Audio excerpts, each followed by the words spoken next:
प्रिया घर के कोने में दुबकी हुई आंसू पोंछते हुए कह रही है, माँ, मैं स्कूल जाना चाहती हूँ माँ। पढ़ाई वढ़ाई सब बकवास है। अरे लड़कियों को सिर्फ घर संभालना आना चाहिए। मुझे माफ कर दे बेटी, घर के हालात ऐसे नहीं कि हम तुझे और ज्यादा आगे पढ़ा सकें। ऊपर से तेरे पापा की ये पीने की लत ने तो हमें कंगाल करके रख दिया है। हमारे पास तो स्कूल में फीस भरने तक के पैसे नहीं है। प्रिया अपनी माँ की बातों को सुन के बिना कुछ बोले अपने दुख को समेटते हुए स्कूल पहुंचती है, जहां उसको गुरुजी मिलते हैं। प्रिया, तुम क्लास में सबसे तेज हो, तुम अपनी स्टडी बीच में क्यों छोड़ रही हो? गुरुजी, घर के हालात, मजबूरी है।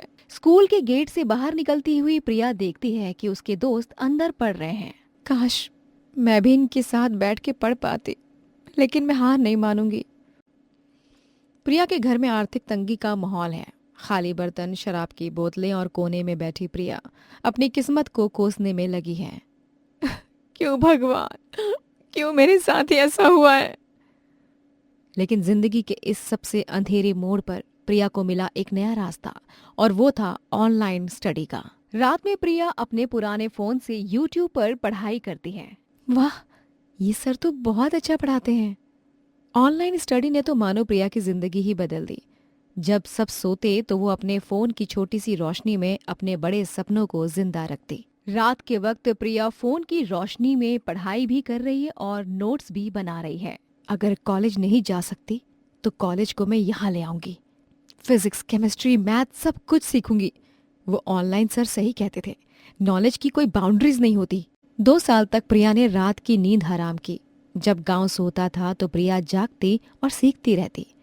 कुछ समय बाद प्रिया अपने गांव के बच्चों से मिलने जाती है। वहां वो देखती है कि बच्चे खेल रहे हैं। और छोटू बेटा, पढ़ाई कैसी चल रही है तुम्हारी? दीदी, हमारे गांव में तो कोई स्कूल है ही नहीं। पढ़ने का बहुत मन है, मगर किताबें ही नहीं है।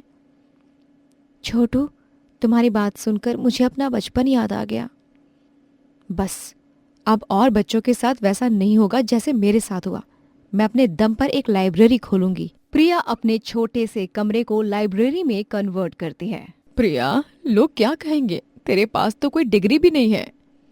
माँ, डिग्री कागज पर होती है, नॉलेज दिमाग में होती है, और मैंने 2 साल में बहुत कुछ सीखा है।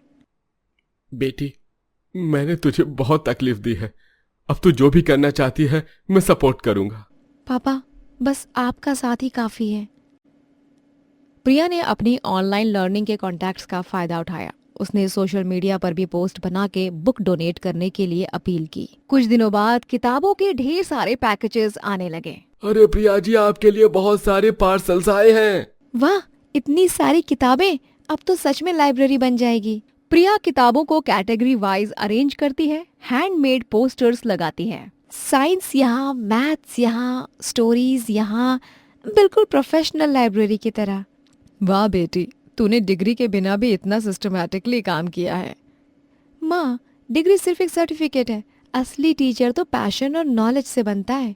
प्रिया का जुनून एक तरफ और दूसरी तरफ गांव वालों की बातें। पहला दिन था, गांव के लोग संदेह से देख रहे थे और बातें कर रहे थे। अरे यो लड़की लाइब्रेरी खोल रही है, इसके पास कोई डिग्री भी है? अरे पहले तो खुद स्कूल छोड़ी बैठी है, अब बच्चों को पढ़ाएगी।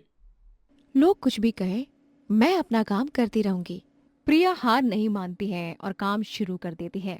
पहले दिन सिर्फ 2-3 बच्चे झिझकते हुए आते हैं। दीदी, हम पढ़े लिखे नहीं हैं, क्या हम भी आ सकते हैं? बेटा, लाइब्रेरी उन्हीं के लिए है जो पढ़ना चाहते हैं।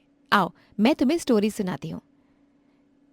पहले हफ्ते सिर्फ 5 बच्चे आए, लेकिन प्रिया का कॉन्फिडेंस हिला नहीं। उसे अपनी काबिलियत पर पूरा भरोसा था। देखो बच्चों, साइंस सिर्फ बुक में नहीं, हमारे अराउंड में है। ये पंखा कैसे चलता है, ये बल्ब कैसे जलता है। वाह दीदी, आप तो बहुत अच्छा पढ़ाती हैं। दीदी, आपने कहाँ से सीखा? इंटरनेट से, बुक से, और सबसे ज्यादा मालूम है, अपनी चाहत, अपनी क्यूरियोसिटी से। 3 महीने में ही प्रिया की लाइब्रेरी गांव की सबसे पॉपुलर जगह बन गई।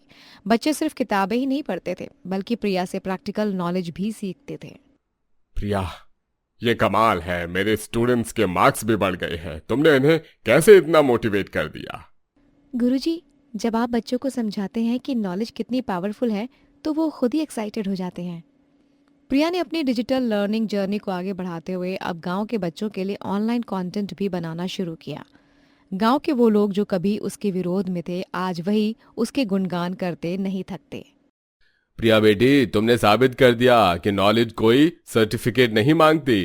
तुमने हमारे गांव का भविष्य बदल दिया। 1 साल बाद प्रिया का सपना रियलिटी बन चुका था। बिना डिग्री के सिर्फ अपनी सेल्फ टॉट नॉलेज से वो एक पूरे गांव की जिंदगी बदल चुकी थी। दीदी, अब मैं भी इंजीनियर बनूंगा।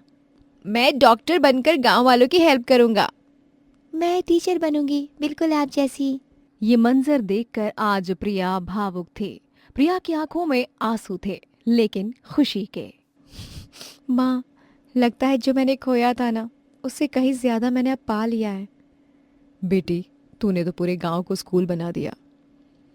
आज प्रिया की लाइब्रेरी में 100 से ज्यादा बच्चे आते हैं। उसने ऑनलाइन एजुकेशन भी शुरू कर दी। आज प्रिया और वो सारे बच्चे बेहद खुश नजर आ रहे हैं। सभी साथ मिलकर हंस रहे हैं।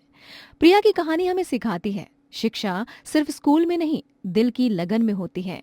और जब आप दूसरों के सपनों को पूरा करने में मदद करते हैं तो आपके अपने सपने भी पूरे हो ही जाते हैं।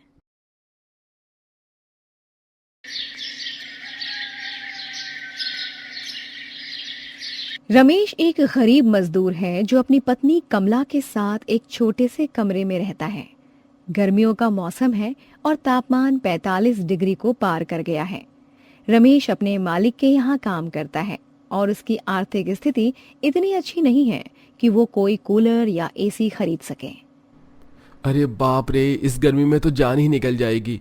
पूरे दिन धूप में काम करके आया हूँ, सारा शरीर फट रहा है।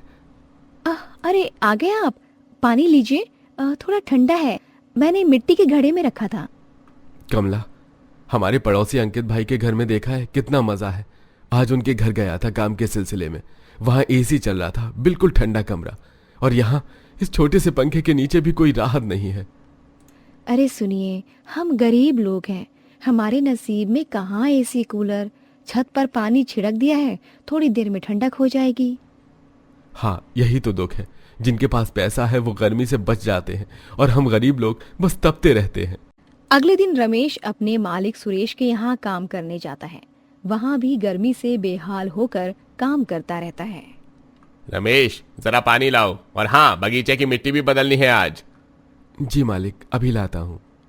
अरे इतनी धूप में काम कर रहे हो, थोड़ा ब्रेक ले लो। नहीं मैडम, काम ज्यादा है, शाम तक खत्म करना है। सुनिए, हमारा पुराना कूलर तो बस पड़ा है गैराज में, क्यों ना इसे रमेश को दे दें। नया तो हमने ले ही लिया है ना। हाँ, ये तो अच्छा विचार है। वैसे भी हम इसे बेचने वाले थे, लेकिन इसे दे देते हैं। शाम को जब रमेश काम खत्म करके घर जाने लगता है तब अंकित उसे रोकता है। रमेश रुको, हमारा एक पुराना कूलर है, अब तो हमने नया ले लिया है, तुम वो ले जाओ अपने घर। क्या सच में साहब, हमारे लिए कूलर? नहीं साहब, इतना बड़ा उपहार कैसे ले सकता हूं मैं। अरे भाई, पुराना ही तो है, हमारे लिए तो ये कोई काम का नहीं है, तुम्हारे काम आ जाएगा। हाँ रमेश, ले जाओ, इस गर्मी में तुम्हारे काम आएगा। रमेश को अपनी किस्मत पर यकीन नहीं होता। वो अंकित साहब का पुराना कूलर लेकर अपने घर की ओर निकल पड़ता है। कमला, कमला देखो क्या लाया हूं मैं। अरे ये क्या, ये कूलर कहाँ से आया? अंकित साहब ने दिया है, उन्होंने ये नया कूलर खरीदा है तो पुराना हमें दे दिया। हाँ, सच में? अब हमारे घर में भी कूलर चलेगा? कितनी अच्छी बात है। हाँ, अब हम भी गर्मी में थोड़ी राहत पालेंगे। लेकिन रमेश और कमला की खुशी ज्यादा देर तक नहीं रहती। उन्हें पता चलता है कि कूलर चलाने के लिए बिजली का बिल तो बहुत ज्यादा आएगा, जो उनके बजट से बाहर है। अब क्या करें? इतना बिजली का बिल हम कैसे भरेंगे जी? मुझे नहीं पता था कि ये कूलर इतनी बिजली खाएगा। अब तो समझ में आया कि गरीब आदमी के लिए ये भी एक सपना ही है। तो क्या हम इसका इस्तेमाल नहीं कर सकते? एक काम करते हैं, सिर्फ रात को सोते वक्त थोड़ी देर के लिए चलाएंगे ताकि थोड़ी ठंडक मिले और हम अच्छी नींद ले सकें। अगले दिन मोहन बिजली विभाग से आता है और रमेश के घर का मीटर चेक करता है। रमेश भाई, तुम्हारे घर में बिजली की खपत अचानक बढ़ गई है, क्या कोई नया उपकरण लगाया है? हाँ भाई, ये कूलर मिला है हमें, लेकिन हम बहुत कम चलाते हैं बिजली के बिल के डर से। अरे ये तो पुराना मॉडल है, बिजली बहुत खाता है, इसे चलाओगे तो बिल 3 से 4 गुना आएगा। तो क्या करें, हमारे पास तो इतने पैसे नहीं हैं। एक उपाय है, मेरा दोस्त इलेक्ट्रॉनिक्स की दुकान पर काम करता है, वो इसे मॉडिफाई कर सकता है ताकि बिजली कम खाए। थोड़े पैसे लगेंगे लेकिन फिर हर महीने बचत होगी। सच में? क्या ये संभव है? हाँ बिल्कुल, मैं तुम्हें उससे मिलवा दूंगा। मोहन की मदद से रमेश अपने कूलर को मॉडिफाई करवाता है, जिससे बिजली की खपत काफी कम हो जाती है। अब उसके घर में भी ठंडक रहने लगती है। आहा, कितनी अच्छी ठंडक है। अब तो रात को नींद भी अच्छी आती है। हाँ, और अब बिजली का बिल भी उतना नहीं आता। मोहन ने सच में बहुत मदद की। एक दिन अंकित और सीमा रमेश के घर आते हैं। वाह, कितनी अच्छी ठंडक है यहाँ। आहा, हमारा कूलर तो बेहतर से बेहतर हो गया है। हाँ साहब, मोहन ने इसे मॉडिफाई कर दिया है। अब ये कम बिजली में ज्यादा ठंडक देता है। क्या बात है, हमें तो ये आइडिया नहीं आया। अच्छा, अब तुम लोग आराम से रह रहे हो ना? हाँ साहब, आपकी बड़ी मेहरबानी है। आपने हमारे जीवन में बहुत खुशियाँ ला दी हैं। इस घटना से रमेश को एक अच्छा बिजनेस आइडिया मिलता है। साहब, मैंने सोचा है कि मैं अपने जैसे गरीब लोगों के लिए पुराने कूलर और पंखे मॉडिफाई करने का काम शुरू करूं, ताकि कम पैसों में भी लोग गर्मी से राहत पा सकें। बहुत अच्छा विचार है, मैं तुम्हारी मदद करूंगा। मेरे कई दोस्त हैं जो अपनी पुरानी चीजें दान करना चाहते हैं। कुछ महीनों में रमेश का छोटा बिजनेस शुरू हो जाता है। वो पुराने एसी, कूलर और पंखे को मॉडिफाई करके कम बिजली खर्च में चलने वाले उपकरण बनाता है और गरीब लोगों को किश्तों पर बेचता है। इसे सिर्फ 4 घंटे चलाओगे तो भी पूरे दिन कमरा ठंडा रहेगा और बिजली भी आधी से भी कम खर्च होगी। अरे वाह, ये तो बहुत अच्छी बात है। देखो, एक गरीब के घर आया कूलर, कैसे हमारे जीवन को बदल गया। अब हम दूसरे गरीबों की भी मदद कर रहे हैं। हाँ कमला, कभी कभी भाग्य एक छोटी सी चीज देकर हमारी पूरी जिंदगी बदल देता है। आज मैं अपनी जिंदगी से बहुत खुश हूँ। इस तरह एक गरीब आदमी के घर आया पुराना कूलर न सिर्फ उसके परिवार के लिए सुख और आराम का कारण बना, बल्कि उसके जीवन की दिशा ही बदल गई। अब रमेश अपने जैसे कई गरीब लोगों की मदद कर रहा है और एक सफल छोटे व्यवसायी के रूप में अपना जीवन यापन कर रहा है।